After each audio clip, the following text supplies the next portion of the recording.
Welcome back to A Year of Final Fantasy. We're heading into the month of Fenrir, and similarly to the previous months, we're going to be focused on one of Square Enix's projects, this time called the Fabula Nova Crystallis, translated from Latin, roughly meaning a new tale or fable of the crystal. Strangely, unlike previous projects, this one does not necessarily have a unified timeline that we're all used to, kind of being set in the same world or universe or whatever you want to call it, but it's really better put that each game in this project has nothing to do with the other games in a direct sense like that, other than maybe the Final Fantasy XIII trilogy, obviously. But each game here shares a mythology, and throughout each game in the series, you're going to be seeing different parts of this mythology in an overarching narrative. It's a real strange way of going about producing something like this. It's never quite been done in this particular way. While all the games do feature this mythology in different ways, the most direct is probably Lightning Returns, which gives us a more straightforward view of what's actually going on. But this mythology has been set in stone from the beginning of this whole Fabula Nova Crystallis project when it was announced in 2006. That was a long time ago, from the recording of this video here in January 2018. It's crazy to think about.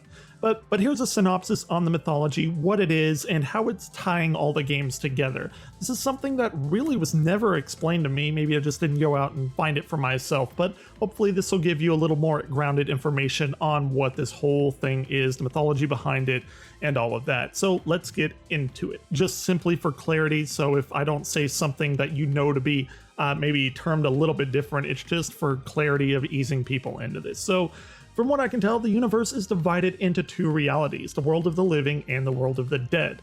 In the beginning, there existed a god named Bhunivelz, Bhunivelz, who had killed his mother Mwen to gain control of the realm of the living, one of the two realms. His mother Mwen was sent to the realm of the dead, also called the Unseen Realm. Bhunivelz had sensed his mother may have cursed the realm of the living so that one day it could be destroyed, taking away all that he had desired. So Bhunivelz sought to completely and utterly destroy his mother, but could not pass to the realm of the dead without relinquishing his control of the world of the living. Because of this, Bhunivelz created a being known as the fal'Cie Pulse. A fal'Cie is, kind of think of it like a demigod of sorts. And Pulse, this fal'Cie that was created, was given a purpose to search for the entrance to this world of the dead, this doorway to the land of the dead.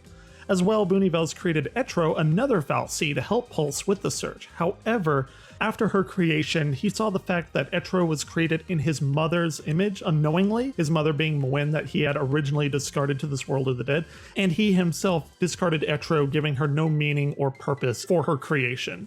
And finally, Bhunivelz created Lindsay to guard him as he slept in this crystalline sleep, only to be awoken whenever the door had been found. So for clarity's sake, we have Pulse, we have Etro, and we have Lindsay, the fal'Cie. Pulse and Lindsay have tasks, and Etro, as we can see, is now purposeless.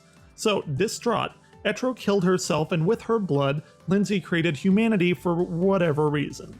And as for Etro, obviously she ended up in the realm of the dead, and as you may figure, she found Mwen, who was sent there earlier by Bhunivelz. Sadly though, upon finding Mwen, she was being consumed by chaos, the all-prevalent force of chaos, this idea of chaos. And before succumbing to this chaos, Mwen saw Etro and gave her a purpose, to protect the balance of the universe between the worlds of life and death.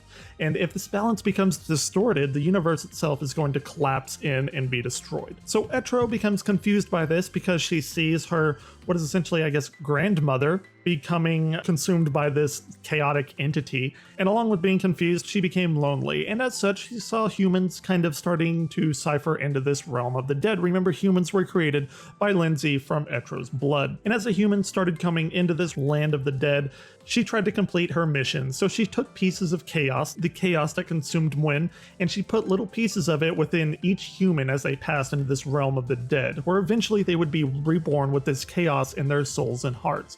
While balance was Etro's mission, Pulse kept searching and manipulating the world as he saw fit, but eventually, for whatever reason, he and Lindsay left hurriedly, leaving the humans to turn to the other fal'Cie as gods in which they worship or hate. During this time, Etro became known as the Goddess of Death, and supervises the cycle of reincarnation of the human souls to keep the realms in balance as Bhunivelz sleeps until the end of time. So, as said before, the games within this series follow this mythology in different ways. They have different ways of interpreting this overarching mythological narrative. And here we're going to see crystals are very important, as they've always been in Final Fantasy, but crystals in general here are representative of life. and they're handled in different ways throughout the different games. Humans themselves, though, are really interesting as they're created from material of the world of the living, from Etro's blood, and they also have part of the world of the dead, or the unseen realm as it's called, with the chaos fragments that Etro bestows what is essentially her children. So humans are really a people of two worlds, and they are very special with the crystals and the essence of the fal'Cie. They can grant them powers to be subjected to the will of the fal'Cies. They basically use them as their playthings to whatever particular end the fal'Cie has. And humans are granted with these tasks, and those humans are known as l'Cie, and they're allowed special powers in the forms of magic and summoning and things like that. So with that, you're going to see different concepts of this arise in different ways, like I've said, talking about the different games coming up. In fact, the list of games that we're going to be talking about, it's pretty important, are Final Fantasy Agito, Type 0, Versus 13, 13, 13-2, and Lightning Returns. Of course, Versus 13 turned into Final Fantasy 15, but I still think it's worthwhile to look at the original game concept here. And of course, we're going to be talking about the Final Fantasy 15 proper at the end of March. Also, unlike some of the previous entries that I've done here, previous months where we've had games that have sequels to them, Final Fantasy 13 will not be the last game of January, even though it does have sequels.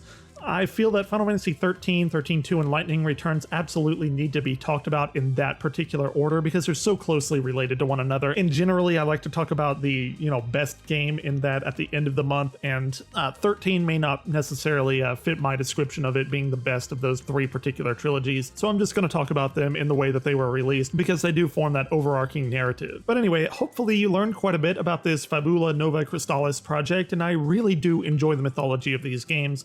I learned a lot actually about this mythology going through and doing my research, and hopefully it's at least a little bit interesting to you. As a whole project, it really aims to do something different that nobody's ever quite done in the way that they're connected through this mythological narrative and not necessarily sequential in a timeline in a particular universe that contains all of these different stories. It's just a very, very weird kind of high concept type of thing. But all that being said, I do very much enjoy this, and I think it's going to be a really interesting month. So next time we're going to tackle Final Fantasy Agito, and thank you so much for watching, and as always, until next time, Crystal Warriors, keep on gaming.